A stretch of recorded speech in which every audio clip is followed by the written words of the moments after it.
Eleanor Sterling had everything money could buy: a real estate empire, designer clothes, and a heart made of ice that she wielded like a weapon against anyone beneath her station. But when her chauffeur Julian saved her life in a deadly car crash, something cracked in that frozen heart, and she began to see the man she treated like furniture for what he really was: her salvation. What Eleanor didn't know was that her own grandmother was about to destroy the only real love she'd ever found, using weapons far more dangerous than money or status. Because when you're born into privilege, the greatest betrayal always comes from family, and the price of choosing love over legacy might cost Eleanor everything she thought she wanted, and everything she never knew she needed. If you're watching this incredible love story unfold, hit that subscribe button and tell me where you're watching from. I love connecting with viewers from around the world. The rain drummed against the floor-to-ceiling windows of Eleanor Sterling's corner office like angry fingers demanding attention. She didn't look up from her computer screen. Numbers filled the monitor: profit margins, property values, acquisition targets. Each figure represented another step toward expanding the Sterling real estate empire her father had built. "Miss Sterling?" Clara's voice cut through the steady rhythm of rainfall. Her assistant stood in the doorway, tablet clutched against her chest like a shield. Nora's fingers paused over the keyboard. "What is it?" "I'm sorry, but there's been a small mix-up with tomorrow's schedule. The Riverside project meeting got moved to 10 instead of 11 and—" "Stop!" Nora's voice was sharp as broken glass. She finally looked up, her gray eyes cold. "How many times do I have to tell you? Details matter, Clara. In real estate, timing is everything. One small mistake can cost us millions." Clara's cheeks flushed red. "I understand. It won't happen again." "It better not." Nora turned back to her screen. "I don't pay you to be almost right." The silence stretched between them like a tight wire. Clara shifted her weight from one foot to the other, the sound of her shoes loud in the quiet office. "Will there be anything else?" Clara asked, her voice smaller now. Nora glanced at her diamond watch. "Call Julian. Tell him to bring the car around. I need to be at the Metropolitan Museum by 7 for the Children's Hospital Gala." "Yes, ma'am." After Clara left, Nora allowed herself a moment to look out at the city below. Rain streaked the windows, making the lights of Manhattan blur into watercolor smears. Somewhere down there, people were probably running for cover, laughing as they got soaked. She couldn't remember the last time she'd run anywhere, much less laughed while doing it. Her phone buzzed, a text from her grandmother. "Arthur will be at the gala tonight. Do try to be charming." Nora's jaw tightened. Arthur Montgomery, heir to a shipping fortune, member of 3 country clubs, and exactly the kind of man Beatrice Sterling believed her granddaughter should marry. He was also about as interesting as watching paint dry. 20 minutes later, Nora stood under the building's covered entrance, watching the rain pour down in thick sheets. The storm had gotten worse since she'd looked out her window. Lightning flickered between the dark clouds, followed by rumbles of thunder that seemed to shake the very ground. A black sedan pulled up to the curb, its headlights cutting through the gray evening. Julian Vance stepped out of the driver's side, and Nora felt that familiar twist of annoyance in her stomach. Not because he'd done anything wrong. He never did anything wrong. That was the problem. His competence somehow made her feel petty for the way she treated him. Julian jogged around to open the passenger door, rain immediately soaking through his white dress shirt. He was tall and broad-shouldered, with kind brown eyes and hands that looked like they could fix anything, which they probably could. Before becoming her driver 3 months ago, he'd been a mechanic in the Army. "Evening, Miss Sterling," he said, holding an umbrella over her as she walked to the car. His voice was deep and calm, like he was announcing the weather instead of greeting the woman who paid his salary. Nora slipped into the back seat without making eye contact. "The museum. And don't take 5th Avenue. Construction is backing up traffic." "Yes, ma'am." Julian closed the door and returned to the driver's seat. Water dripped from his hair onto his collar, but he didn't complain or shake himself off. He simply adjusted the rearview mirror and pulled away from the curb. Nora opened her laptop, but the screen's glow felt harsh in the car's dim interior. Through the partition between the front and back seats, she could see Julian's profile. His jaw was set in concentration as he navigated the storm-slicked streets. Her phone rang. The caller ID showed her biggest client's name. "Richard, hello," she answered, switching to her business voice. "I was just reviewing the Tribeca numbers." "Nora, we need to talk," Richard's voice crackled through the speaker. "The board is getting cold feet about the expansion." Nora's free hand clenched into a fist. "Richard, we've been planning this for 6 months. The paperwork is already—" I know. But with the market uncertainty, they're asking questions. Hard questions." Through the front windshield, Nora watched Julian's hands steady on the wheel as they turned onto a side street. His movements were precise, confident. She wondered what it would be like to feel that sure of anything. "What kind of questions?" she asked into the phone. "The kind that make me wonder if we should postpone until spring." Postpone. In business, that was just another way of saying no. Nora's entire quarter depended on this deal. "Richard, you can't be serious." Thunder crashed overhead, and the rain pounded harder against the car's roof. Julian switched on the windshield wipers, their steady rhythm the only sound as Richard explained why her carefully planned future was falling apart. "We'll talk Monday," Richard finally said. "Maybe we can salvage something." The line went dead. Nora stared at her phone's black screen, seeing her own reflection in it. Her blonde hair was pulled back in a perfect bun. Her makeup was flawless. Her navy dress cost more than most people made in a month. She looked like success. She felt like she was drowning.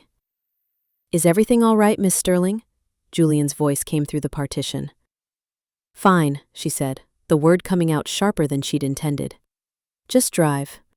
But even as she said it, she found herself looking at the back of his head, at the way he kept checking the mirrors, the gentle way he turned the wheel. When was the last time someone had asked if she was all right? When was the last time anyone had seemed to actually care about the answer? "We're about 10 minutes out," Julian said. "But this storm's getting rough. Might want to call ahead and let them know we could be a few minutes late." Nora blinked. A practical suggestion. Why hadn't she thought of that?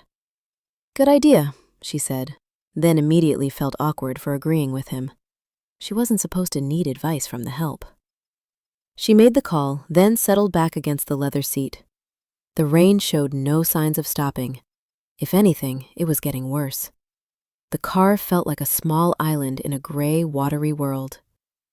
Julian took the exit toward the museum, but instead of the familiar city streets, he turned onto a winding road that led up into the hills. Nora frowned. "This isn't the way to the museum." "There's flooding on the main road," Julian explained, his eyes fixed ahead. "GPS is routing us around. Should only add a few minutes." Nora nodded, then realized he couldn't see her. "Fine." The road curved up through a wooded area she didn't recognize. Tall trees lined both sides, their branches heavy with rain. It felt like driving through a tunnel. The city lights faded behind them, and Nora felt a strange sense of leaving the world behind. Lightning lit up the sky, followed immediately by thunder that seemed to shake the car.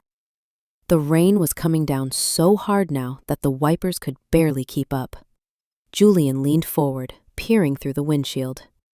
"Maybe we should pull over," Nora said, suddenly nervous. "Wait for it to pass." "Almost through this section," Julian replied. The truck came out of nowhere. Later, Nora would remember the moment in pieces. The truck's headlights blazing through the rain, Julian's hand spinning the wheel hard to the right. The terrible sound of metal scraping against asphalt, her own scream high and sharp. The world tilted sideways.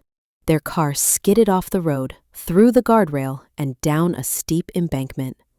Nora felt weightless for a moment, like falling in a dream. Then the car slammed to a stop, throwing her forward against her seatbelt.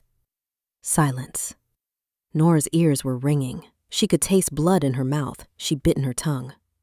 Slowly, carefully, she lifted her head. The car was tilted at a sharp angle, nose pointed down toward what looked like empty black space.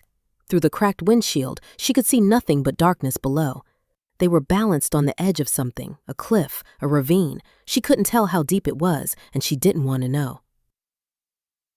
"Miss Sterling," Julian's voice was calm, steady. Are you hurt? Nora tried to speak, but her voice came out as a whisper. I don't think so. Good. I need you to listen to me very carefully. Don't move. Don't shift your weight. The car isn't stable. As if to prove his point, the car groaned and shifted slightly forward. Nora's heart hammered against her ribs. What do we do? She asked. I'm going to get us out of here, Julian said.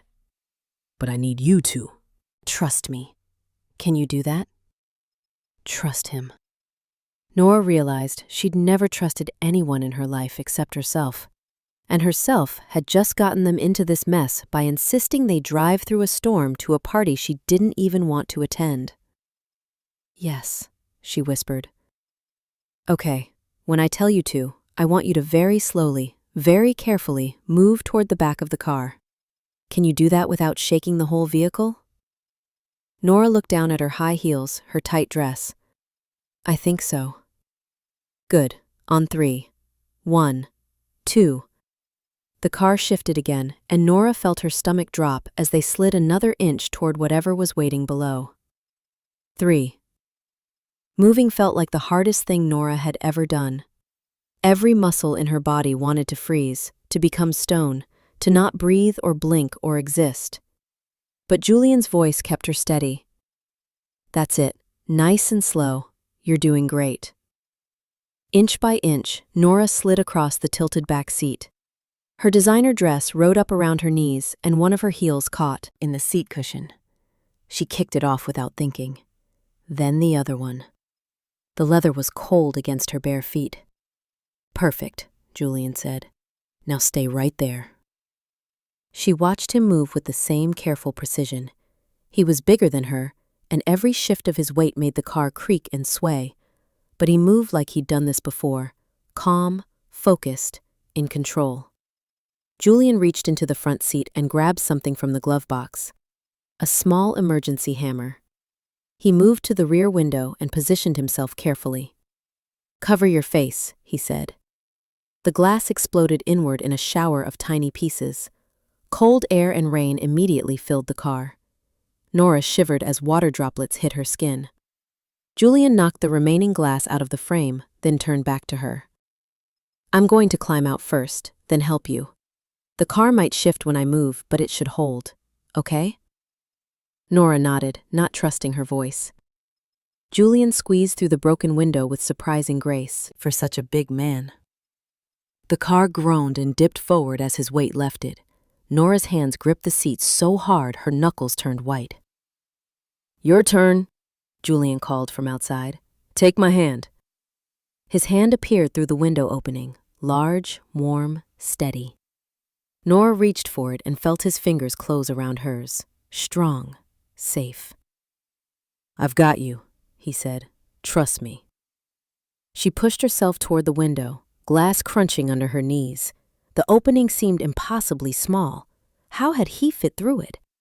But Julian's hand pulled her forward, his other arm reaching in to support her shoulders.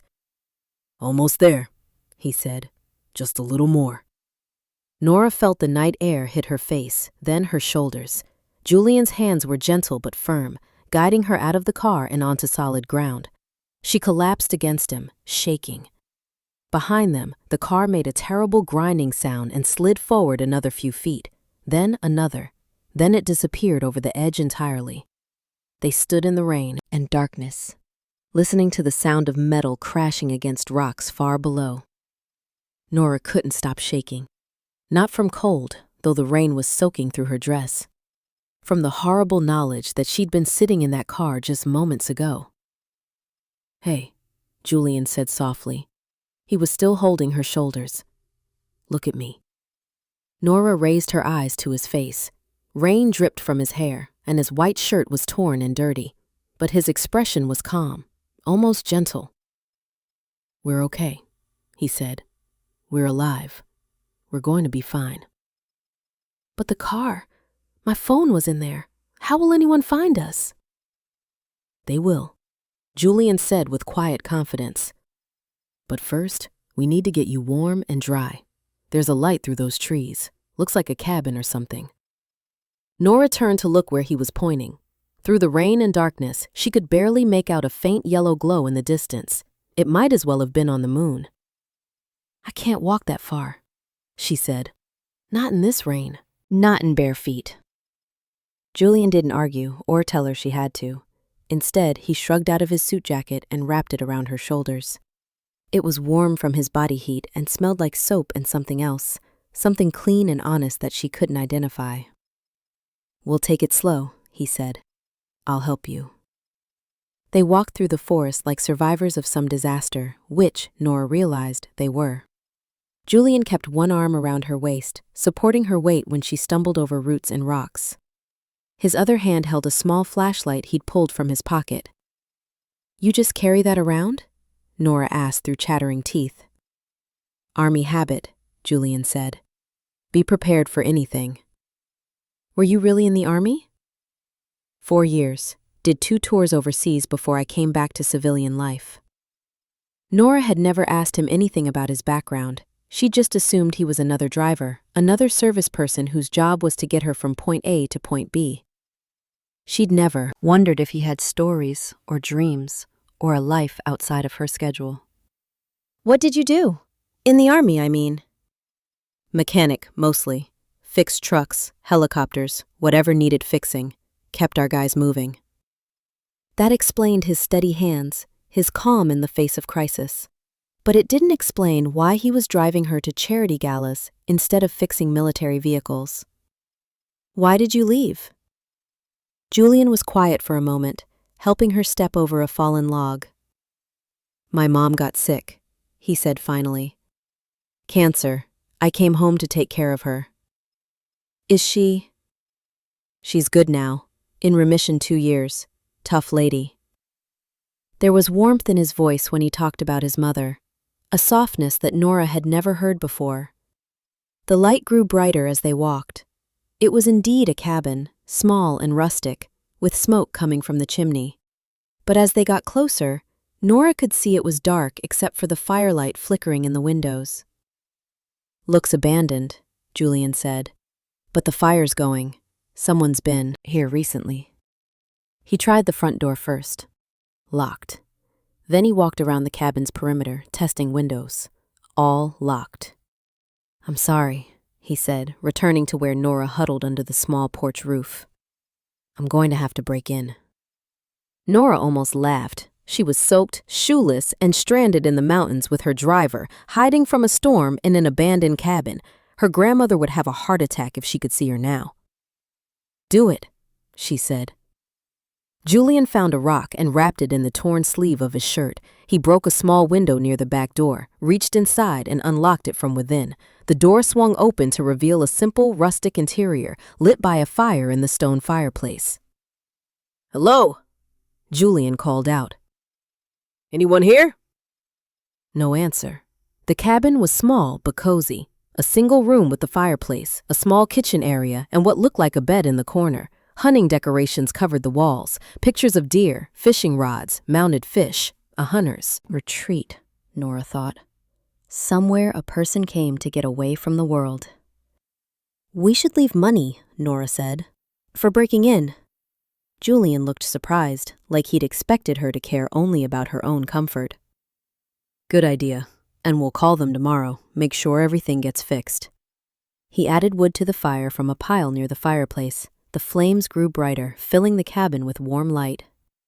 Only then did Nora get a good look at Julian in the firelight. His shirt was torn and dirty. A small cut above his left eyebrow dripped blood. His hands were scraped and muddy. "You're hurt," she said. Julian touched the cut on his forehead. "It's nothing, just a scratch." "Let me see." She moved closer to him, and for the first time in 3 months, she really looked at his face. He had strong features, a square jaw, high cheekbones, eyes that seemed to notice everything. There was a scar along his left temple that looked old, probably from his time in the army. Another person who'd lived through things, she realized. Another person with a story. "The first aid kit from the car," she started to say, then stopped. The car was at the bottom of a ravine. "I'll live," Julian said gently. But you need to get out of those wet clothes before you catch pneumonia. Nora looked down at herself. Her navy dress was plastered to her body, dripping mud onto the cabin floor. She was still wearing Julian's jacket, but it was soaked through now. I don't have anything else to wear. Julian moved to an old wooden chest near the bed and opened it. Inside were blankets, towels, and what looked like spare clothes, flannel shirts, work pants, things hunters might leave behind. These should fit, he said, pulling out a large flannel shirt and soft cotton pants. They're clean. He handed her the clothes and turned his back. I'll keep the fire going. Nora changed quickly, her cold fingers fumbling with buttons and drawstrings. The clothes were too big, but they were warm and dry. The flannel shirt hung to her knees, and she had to roll up the pants legs 3 times. She probably looked ridiculous, but she felt more comfortable than she had in hours. Better? Julian asked when she settled into a chair near the fire. Much, she paused. Thank you. For what? For saving my life. For getting us somewhere safe. She gestured around the cabin. All of this. Julian sat in the chair across from her, the fire crackling between them. Outside, the storm continued to rage, but inside the cabin felt like the safest place in the world. You don't need to thank me, Julian said. It's what anyone would do. But Nora wasn't sure that was true. Would Arthur Montgomery have stayed calm in a crisis? Would he have known how to get them out of that car? Would he have thought to look for shelter instead of just waiting for someone else to fix the problem? How did you know what to do? She asked, when the car was hanging over the edge. Training, mostly. In the army, you learn to think fast when things go wrong. Keep calm, assess the situation, make a plan. Have you ever been in a situation like that before? Julian was quiet for a moment, staring into the fire. Different situations, but yeah, I've seen things go bad fast. The trick is not to panic. Nora thought about her own reaction in the car. She'd panicked immediately. If Julian hadn't been there, she would probably still be sitting in that tilted vehicle, too scared to move, until it slid into the ravine with her still inside. I would have died without you, she said quietly. Don't think about that. We're here. We're safe. But Nora couldn't stop thinking about it. For the first time in her adult life, all her money and connections and carefully planned strategies hadn't mattered. She'd been helpless. And the person who'd saved her was someone she'd treated like furniture for 3 months. The fire popped and sparked, sending shadows dancing across the cabin walls. Nora pulled the flannel shirt tighter around herself and looked at Julian across the flames. He was leaning back in his chair, his eyes closed, finally letting himself relax after the crisis. Julian? She said. I'm sorry. He opened his eyes. For what? For the way I've treated you. For acting like you weren't even there most of the time. Julian studied her face in the firelight. You don't need to apologize. Yes, I do. Nora took a breath. I was rude, cold. I treated you like you were less than human, and that's not okay. You were busy. I understand. No, Nora said firmly. Being busy isn't an excuse for being cruel, and I was cruel. Julian leaned forward in his chair. Why are you telling me this? Because it's true, and because you saved my life tonight, and the least I can do is be honest with you. They sat in silence for a while, listening to the fire and the rain. Nora had never apologized to an employee before. She'd never thought she needed to, but sitting in this cabin, wearing borrowed clothes, with her perfect life literally crashed at the bottom of a cliff, she was starting to think there were a lot of things she'd never understood about herself. Can I ask you something? She said. Julian nodded. Why did you take the job? Driving for me, I mean. You could probably make more money as a mechanic. Julian smiled slightly, the first real smile she'd seen from him. Your father helped my family once. A long time ago. My father? When I was about 12, my mom got into some legal trouble with a landlord. Nothing she did wrong, but the guy was trying to evict us anyway. Your dad heard about it somehow. I never found out how. And he helped us for free. Took the case, fought for us, made sure we could stay in our apartment. Nora stared at him. I didn't know he did things like that. He was a good man, really good. When I came back from the army and needed work, I remembered his name. I wanted to see. Julian paused, choosing his words carefully. See what? If his daughter had inherited any of his kindness. The words hit Nora like a physical blow. Not because they were mean. Julian's tone was gentle, matter of fact, but because she knew the answer. She hadn't inherited her father's kindness. She'd inherited her grandmother's coldness instead. And what's your conclusion? She asked quietly. Julian looked at her across the firelight. Really looked at her, like he was seeing her for the first time. I think maybe you just forgot how to use it. Outside, thunder rolled across the mountains, and rain continued to drum against the cabin roof. But inside, wrapped in borrowed clothes by the warmth of the fire, Nora felt something she hadn't experienced in years. She felt seen. Morning light filtered through the cabin's small windows, turning the wooden walls golden. Nora woke slowly, confused by the unfamiliar surroundings. She was curled up on the small couch near the fireplace, covered by a thick wool blanket. The fire had burned down to glowing embers. Across the room, Julian was already awake, sitting in the chair he'd slept in, looking out the window. He'd given her the couch without question, settling into the chair for what couldn't have been a comfortable night. The storm stopped, he said when he noticed she was awake.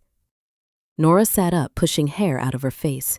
She still wore the borrowed flannel shirt and cotton pants. In the morning light, she could see just how ridiculous she must look, but somehow she didn't care. What time is it? She asked. About 7. I've been listening for search helicopters, but nothing yet. Julian stood and walked to the front window. There's a truck coming up the road. Nora joined him at the window. A rusty pickup truck was winding its way up the mountain road, moving slowly over the storm-damaged pavement. It pulled up in front of the cabin, and an older man in overalls climbed out. He had gray hair and kind eyes, and he moved like someone who'd lived his whole life in these mountains. Julian opened the front door. Morning, sir. The man looked between Julian and Nora, taking in their mismatched clothes and the broken window. But his expression was more concerned than suspicious. Y'all the folks from the car accident? He asked. Name's Silas. I run the towing service down in town. Got a call about a vehicle went off the road near Devil's Curve. That's us, Julian said. I'm Julian. This is Ms. Sterling. We took shelter here for the night. Silas nodded. Good thinking. That was some storm. Knocked out power lines all over the county. He looked at Nora with gentle concern. You folks heard it all? We're fine, Nora said, surprised by the warmth in the old man's voice. When was the last time a stranger had asked about her well-being and actually cared about the answer? Car's totaled, I'm afraid, Silas continued. Found it at the bottom of Miller's Ravine this morning. But the important thing is y'all are safe. He turned to Julian. Julian Vance? You Marcus's brother? Julian's face lit up. You know Marcus? Know him? Boy's been fixing my truck for 2 years. Best young mechanic I ever met. Gets it from his big brother, I hear. Silas grinned. Marcus talks about you all the time, says you're the one taught him everything he knows. Nora watched this exchange with growing amazement. In her world, connections were about money, status, who could benefit whom. But here was Julian, connected to this community through kindness, through family, through honest work. Marcus always was smarter than me, Julian said with obvious affection. Just needed someone to show him the basics. Well, he's shown plenty of folks around here what good customer service looks like. Apple don't fall far from the tree, I guess. During the ride back to the city, Nora sat in the front seat of Silas's truck, listening to him and Julian talk about cars, about Marcus, about people they both knew. The conversation was easy, natural. These were Julian's people, she realized. He belonged here in a way she'd never belonged anywhere. So what do you do, Julian? Silas asked as they reached the city limits. besides saving ladies from car wrecks. I'm a driver, Julian said, for Ms. Sterling here. Silas glanced at Nora in the rearview mirror. That right? Well, you got yourself a good one. Julian here's got more sense in his little finger than most folks got in their whole head. Nora felt heat rise in her cheeks. Yesterday, she would have been embarrassed to be seen in a tow truck with the help. Today, she was embarrassed by what Silas must think of her. The rich woman who'd never bothered to learn the first thing about the man who drove her around every day. They pulled up to the Sterling estate an hour later. Nora looked up at the massive stone mansion, with its perfectly manicured gardens and circular driveway, and felt like she was seeing it for the first time. It was beautiful, she supposed, but it was also cold, imposing, built to keep people out rather than welcome them in. Beatrice Sterling stood on the front steps, her silver hair pulled back in a severe bun, her mouth set in a tight line. She wore a black dress that made her look like she was attending a funeral. Nora's funeral, judging by her expression. Thank you for everything, Nora said to Silas as she climbed out of the truck. No trouble at all, miss. Y'all take care now. Julian got out as well, and Nora realized she didn't want him to leave. The thought of facing her grandmother alone, of returning to her perfectly controlled life, filled her with dread. Eleanor Rose Sterling. Beatrice's voice cut across the morning air like a blade. Where have you been? The museum called to say you never arrived. I've been worried sick. Nora walked toward the house, very aware that she looked like she'd spent the night in the woods. Because she had. Julian followed a few steps behind. We had an accident, grandmother. The car went off the road in the storm. An accident? Beatrice's eyes snapped to Julian. What kind of accident? Were you driving recklessly? No, ma'am, Julian said politely. Another vehicle lost control in the rain. I was able to avoid a head-on collision, but we ended up off the road. Off the road where? And why are you dressed like that? Beatrice's gaze swept over Nora's borrowed clothes with obvious disgust. We took shelter in a cabin until the storm passed, Nora said. Julian saved my life, grandmother. If he hadn't been such a good driver, we both would have been killed. Beatrice's expression shifted, confusion replacing anger. In the 3 months Julian had worked for them, Nora had never said a positive word about him. She'd barely acknowledged his existence. Well, Beatrice said finally, I suppose we should be grateful then. But her tone suggested gratitude was the last thing she felt. Julian, you may take the rest of the day off. We'll need to arrange for another vehicle. Actually, Nora said, surprising herself, I'd like Julian to drive me to work today, if he's feeling up to it. Julian looked as surprised as Beatrice. Of course, Miss Sterling, whatever you need. But Eleanor, you look like you should rest. I'm fine, grandmother, really. Beatrice studied Nora's face with sharp eyes. Very well, but change into proper clothes first. You look like a vagrant. An hour later, Nora was back in her business attire, a gray suit, heels, her hair pulled back in its usual perfect style. But as she looked at herself in the mirror, she felt like she was putting on a costume. The woman in the reflection looked like Eleanor Sterling, heiress and real estate mogul, but she felt like someone else entirely. Julian was waiting by a rental car in the driveway. He changed into a fresh driver's uniform, but Nora could still see the small bandage above his eyebrow from the night before. Ready, Miss Sterling? He asked, opening the back door for her. For a moment, Nora hesitated. Getting into the back seat meant returning to the way things had always been, employer and employee, distant and proper. But everything felt different now. Actually, she said, would you mind if I sat up front? I'd like to talk. Julian's eyebrows rose slightly, but he nodded. Of course. As they drove through the city, Nora found herself really seeing it for the first time. The people on the sidewalks, the small shops and restaurants, the everyday life happening all around her. She'd spent so much time looking at spreadsheets and profit margins that she'd forgotten there was a whole world out there. Can I ask you something? She said as they stopped at a red light. Sure. Last night, in the cabin, You said you wanted to see if I'd inherited my father's kindness. What did you think of my father? Really?" Julian was quiet for a moment, considering his words. He was the kind of person who saw people, really saw them. Didn't matter if you were rich or poor, important or not. He treated everyone like they mattered. "I don't remember him very well," Nora admitted. "He died when I was 8. After that, it was just me and grandmother." "She raised you?" "She shaped me," Nora said, the distinction feeling important, "into what she thought I should be." "And what's that?" "Successful, powerful, above everyone else." The words tasted bitter in her mouth. They pulled up to her office building, but neither of them moved to get out. "What if you could be something else?" Julian asked gently. "Like what?" "Like yourself, whoever that is." Nora looked up at the glass tower where she spent her days. "I'm not sure I know who that is anymore." "Maybe that's okay," Julian said. "Maybe you can figure it out." That evening, Nora found herself asking Julian to take the scenic route home. They drove along the river, windows down, the city lights reflecting on the water. For the first time in months, Nora wasn't on her phone or working on her laptop. She was just present. "Tell me about your brother," she said. "Marcus." Julian's face softened the way it had the night before when he talked about his mother. "He's 24, smart as hell, but he didn't have the same opportunities I did. When I left for the army, he was still in high school.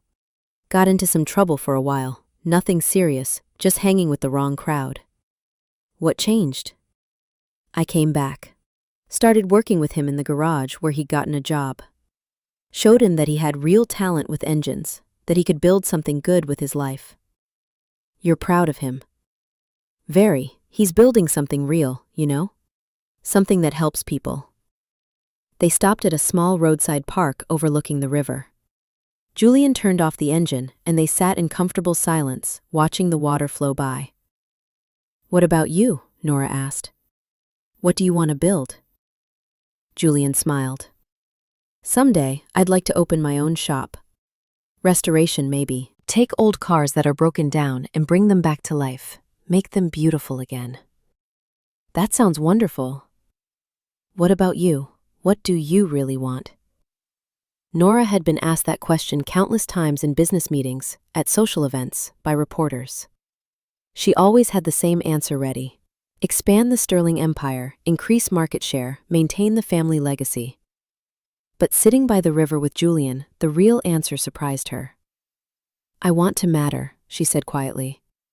"Not because of my last name or my bank account.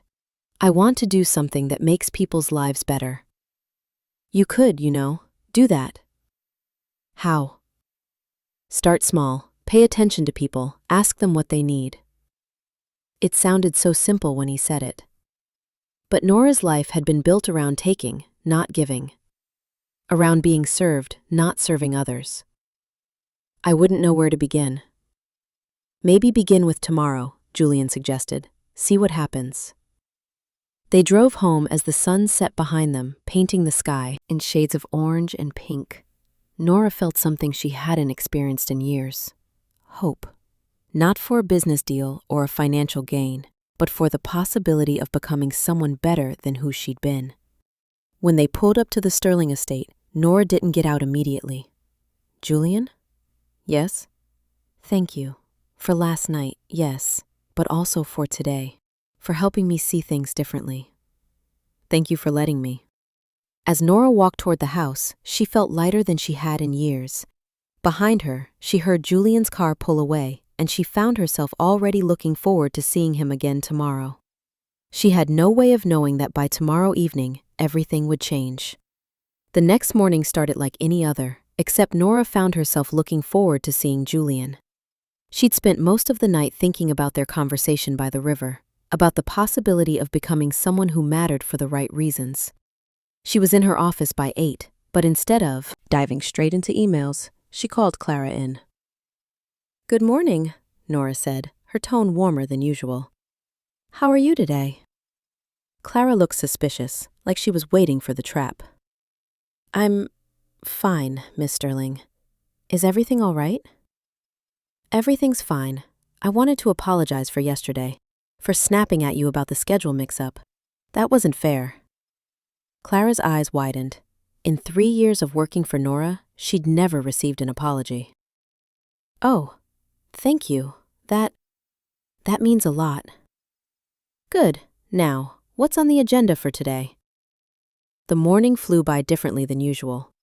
Nora found herself really listening during meetings, asking questions about how her decisions would affect the people who worked in the buildings she bought and sold. She approved a community garden project she would have rejected a week ago as not profitable enough. At lunch, she asked Julian to take her somewhere new. "There's a community center where my brother coaches basketball," he said. "They're having practice today, if you'd like to see it." Nora had never been inside a community center. Her charitable work consisted of writing checks and attending galas. But something about Julian's suggestion appealed to her. "I'd like that." The center was a simple brick building in a neighborhood Nora had driven through but never really seen. Inside, the gymnasium echoed with the sounds of sneakers squeaking on the floor and a basketball bouncing off the rim. Marcus Vance was easy to spot. He had Julian's build and kind eyes, but he was younger, with more energy buzzing around him. He was working with a group of teenagers, showing them how to improve their free throw technique. "Julian," Marcus called out when he saw them. "What brings you to my kingdom?"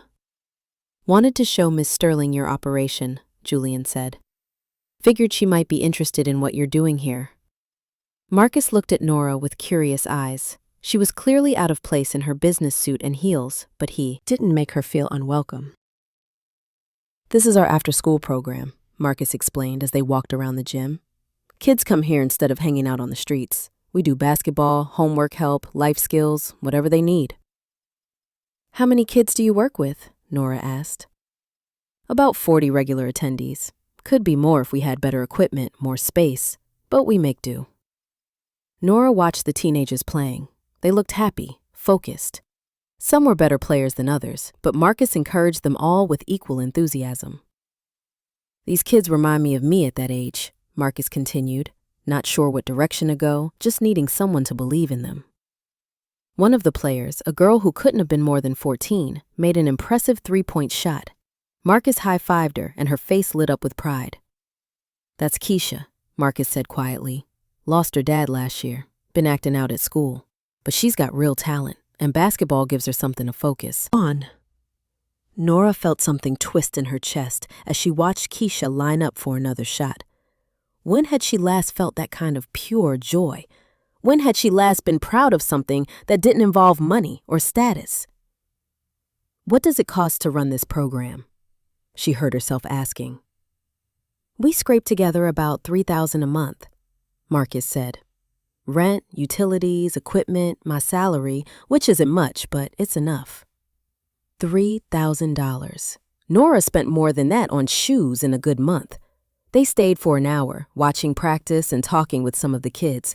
Nora was amazed by their dreams. One wanted to be a teacher, another a nurse, a third hoped to get a basketball scholarship to college. Simple dreams, but they felt more real than anything in her world of mergers and acquisitions. "They're wonderful," she told Marcus as they prepared to leave. "They are. Just need people to see that, you know?" On the drive back to the office, Nora was quiet, thinking. Julian seemed to understand she needed space to process what she'd seen. "Your brother is special," she finally said. "He is. He's doing something that really matters." What would he do if he had more resources, more space, better equipment? Julian glanced at her. He dreams about expanding, maybe offering programs for younger kids too, and computer classes, but dreams don't pay rent. That evening, Beatrice hosted one of her dinner parties. Arthur Montgomery was the guest of honor, along with several other members of their social circle. Nora sat at the long dining table, wearing a black designer dress, listening to conversations about stock portfolios and upcoming vacations to Europe. "Eleanor's been so quiet tonight," Arthur said, his voice loud enough for the whole table to hear. Cat got your tongue? Arthur was handsome in a conventional way, tall, blonde, well-dressed. But sitting next to him, Nora found herself thinking about Julian's hands, scarred from honest work. About Marcus's joy when Keisha made her shot. About conversations that mattered. I was just thinking about community outreach, Nora said. Ways we could help local organizations. Beatrice raised an eyebrow. We already give to the Children's Hospital Gala every year. I mean something more direct, hands-on. Arthur laughed, but there was no warmth in it. What, like volunteering? Eleanor, that's what we pay other people to do. Actually, I think it would be meaningful to get involved personally. With the help? Arthur's tone turned mocking. What's gotten into you? Did you hit your head in that car accident? Several people at the table laughed. Nora felt heat rise in her face, but not from embarrassment, from anger. The help have names, she said quietly. They have families, dreams, problems just like us. Maybe more real than ours. The laughter stopped.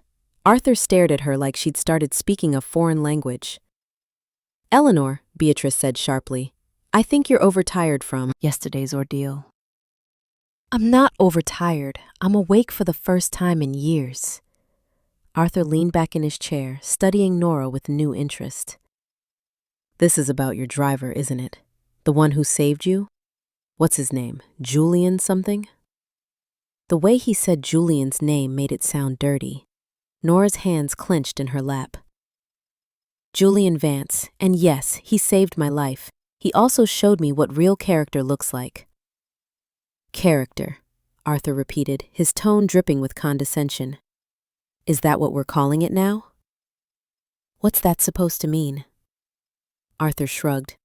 Just that it's natural for a woman to feel grateful after a rescue. Emotions run high, but you need to keep things in perspective. Perspective? He's the help, Eleanor, a driver. You're a Sterling. There are lines we don't cross. The word lines hung in the air like a challenge. Nora looked around the table at faces she'd known her whole life. Rich, privileged, insulated from any real problems. People who saw other human beings as categories instead of individuals. Maybe those lines need to be redrawn, she said. Arthur's face hardened. Are you seriously telling me you have feelings for your driver? Some kind of infatuation? Before Nora could answer, Beatrice intervened. That's quite enough. Arthur, Eleanor is clearly not herself tonight. Perhaps we should change the subject. But Arthur wasn't finished. No, I think this is important. Eleanor, if you're confused about your feelings, that's understandable. But let's be realistic about what this man is after. Excuse me? Money, status, a way into our world. What else could he want with someone like you? The words hit Nora like a physical slap. Someone like me? You know what I mean. You're not exactly the warmest person, Eleanor. You're brilliant at business, absolutely. Beautiful, certainly. But warm? Caring? Not words anyone would use to describe you. The table fell silent. Even Beatrice looked shocked by Arthur's cruelty. So if your driver is being kind to you, Arthur continued, if he's making you feel special, it's because he sees an opportunity. Don't be naive. Nora stood up slowly, her legs feeling unsteady. Get out. Eleanor, Beatrice started. Get out. Nora's voice was deadly quiet. All of you, this dinner is over. Now see here, Arthur began. I said get out. The guests filed out quickly, murmuring among themselves. Arthur lingered at the door. You'll regret this, Eleanor. When you come to your senses, you'll realize I was trying to help. After they left, Nora stood alone in the dining room, shaking with anger and humiliation. Was Arthur right? Was she naive to think Julian's kindness was genuine? Was she just a lonely, cold woman mistaking professional courtesy for something real? Beatrice appeared in the doorway, her face stern. Eleanor, we need to talk.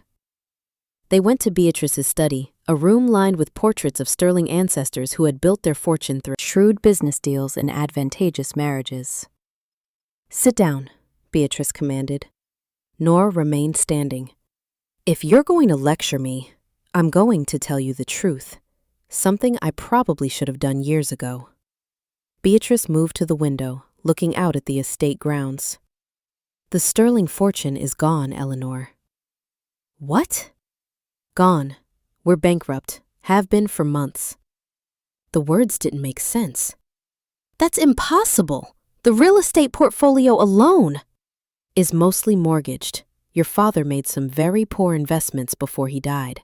I've been moving money around, selling assets quietly, trying to keep up appearances, but we're down to our last few $100,000. Nora felt the room spin around her. Why didn't you tell me? Because I was trying to find a solution.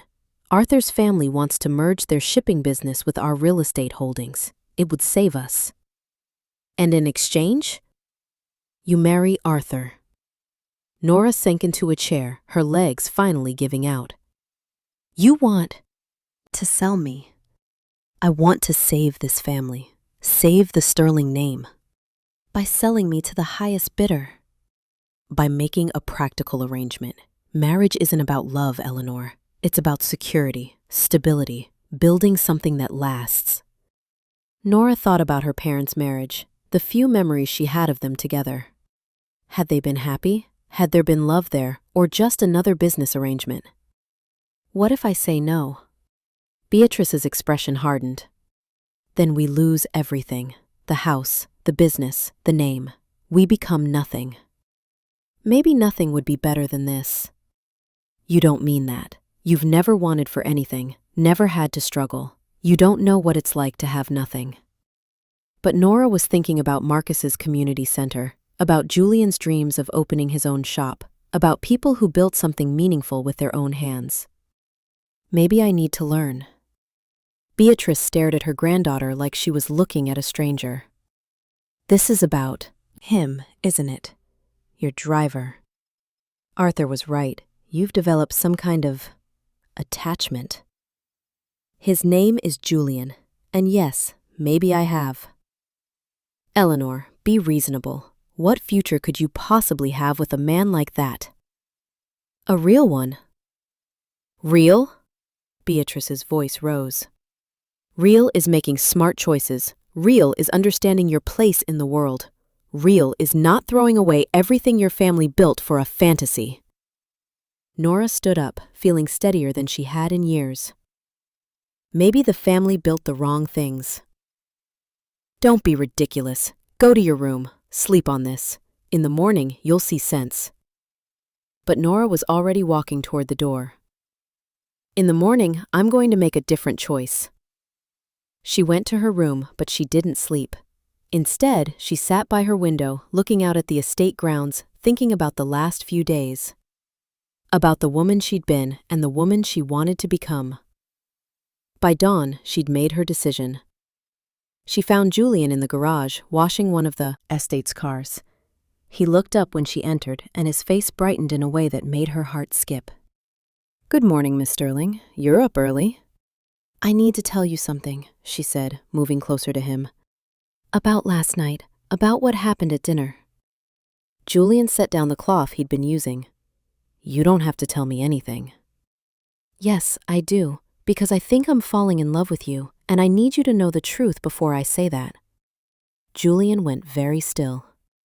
Miss Sterling. Nora, please, call me Nora. Nora. The way he said her name was like a prayer. You don't know what you're saying. I know exactly what I'm saying. I know it's crazy. I know we're from different worlds. I know it doesn't make sense. But I also know that before I met you, I was just going through the motions of living. You made me want to be better. Julian stepped closer, his eyes searching her face. What about your family, your life here?